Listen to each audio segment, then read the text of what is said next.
300 वर्ष अघि पानी जम्मा गर्न खनिएको यो इनार र इनार निर्माण गर्न बनाइएको इटा अझै पनि सुरक्षित छ। 2224 राज्यको पालामा राज्य एकीकरण गर्नका लागि सेनाहरूले युद्ध गर्न बसेको यो ऐतिहासिक ठाउँ हो खोटाङको रावाबेसी गाउँपालिका 4 डुम्रे धारापानी स्थित कोटगढी। एकातर्फ रावा खोला र अर्कोतर्फ दुधकोशी सुसाइरहेको बीचमा इतिहास बोकेर बाँचिरहेको यो सुन्दर डाँडा हो ऐतिहासिक स्थल कोटगढी। किरात वंशीय शासकहरूले राज्य सञ्चालन गर्ने गरेको त्यो समयमा सेनाहरू बस्न निर्माण गरिएको घरको यो अवशेष अझै सुरक्षित छ। सेनाहरूले दुधकोशीबाट पानी बोकेर ल्याएर जम्मा गर्न निर्माण गरेको यो इनार पनि सुरक्षित छ। इनार निर्माण गर्न स्थानीय स्तरमै बनाइएको इटा पनि हामी देख्न सक्छौँ। युद्धका लागि स्थानीय हतियारका रूपमा सेनाहरूले दुधकोशीबाट ल्याएका यी गोला ढुङ्गाहरू पनि अझै सुरक्षित रहेका छन्। यस ठाउँका जानकारका अनुसार करिब 300 वर्ष अघि 2224 राज्यको पालामा किरात वंशीय शासकहरूले राज्य सञ्चालन गर्ने थलो हो यो गढी।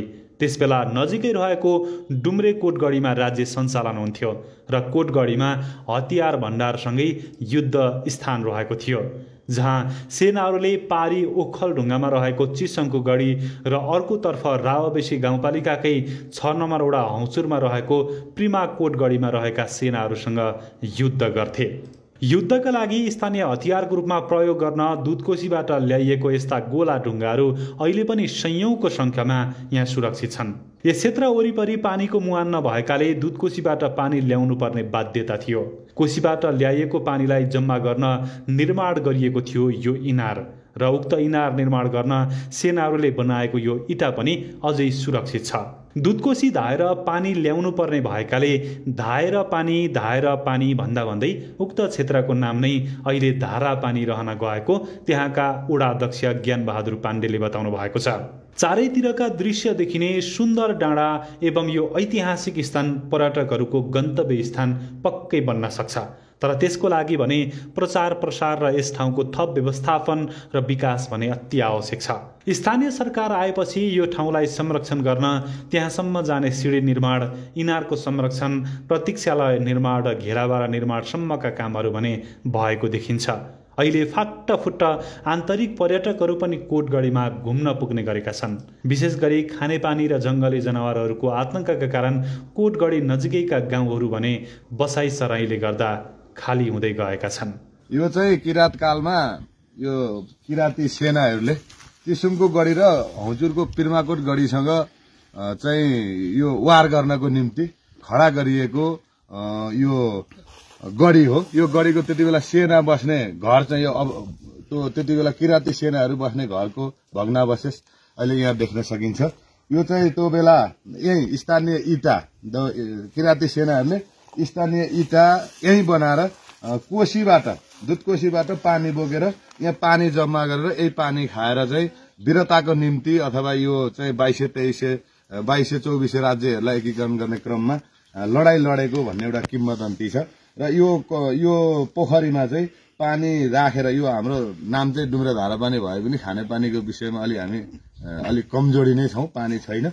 त्यसो भएकाले यो तल दुधकोशीबाट धाएर पानी बोक्ने र यो पोखरीमा जम्मा गर्ने भएकोले यो भूगोल अथवा यो ठाउँको नाम नै धारापानी भएको भन्ने एउटा किम्वदन्ती पनि छ।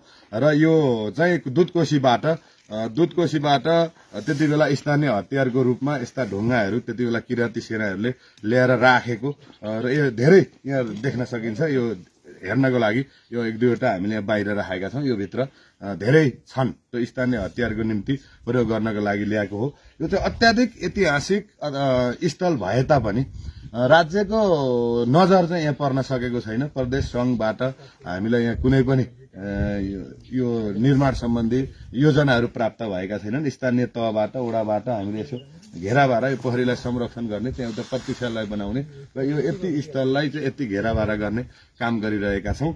यसको अझै धेरै ठूलो महत्व रहेको छ र म चाहिँ यो भिडियो मार्फत के भन्न चाहन्छु भने यस्ता ऐतिहासिक स्थलहरूलाई संरक्षण गर्नको निम्ति जो जहाँ हुनुहुन्छ साथ सहयोग गरेर यसलाई चाहिँ अझै यसको स्तर उन्नति गराउने र ऐतिहासिक स्थललाई चाहिँ संरक्षण गराउनको निम्ति हार्दिक अपिल पनि गर्न चाहन्छु।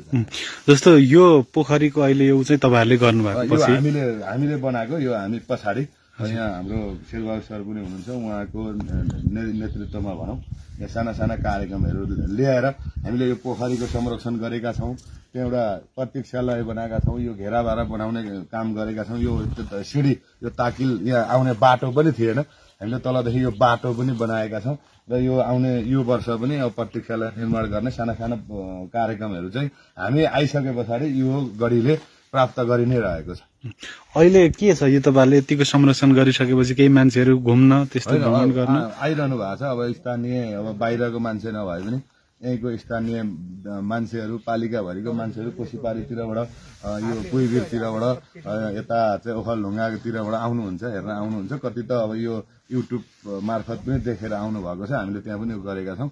यो मार्फत पनि यो ऐतिहासिक स्थल हेर्नको निम्ति अथवा यसलाई अनुगमन गर्नको निम्ति आउनको लागि पनि हामी हार्दिक अपिल गर्न चाहन्छौँ। यहाँ चाहिँ कुन राजा बसेको भन्ने त्यस्तो केही ठ्याक्कै त्यो चाहिँ अहिले अब थाहा छैन। किराँती राजा गस्तीको पालामा भन्ने कुरा छ, अब हामीले पनि सुनेको।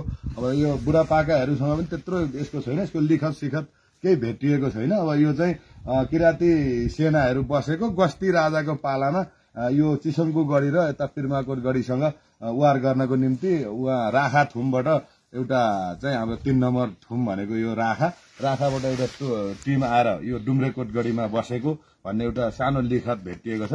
त्यो लिखतमा चाहिँ डुम्रेकोट गढीमा बस्दा डुम्रेकोट गढीमा चाहिँ उहाँबाट उहाँहरूले एउटा डुम्रीको हाँगो काटेर टेकेर ल्याएको रे, त्यहाँ त्यही हाँगो गाडेर गढी बनाएको कारणले डुम्रीको कोट भन्दा डुम्रेकोट पञ्चायत भन्ने त्यहाँ भयो। यो धारापानी पञ्चायत थियो त्यति बेला।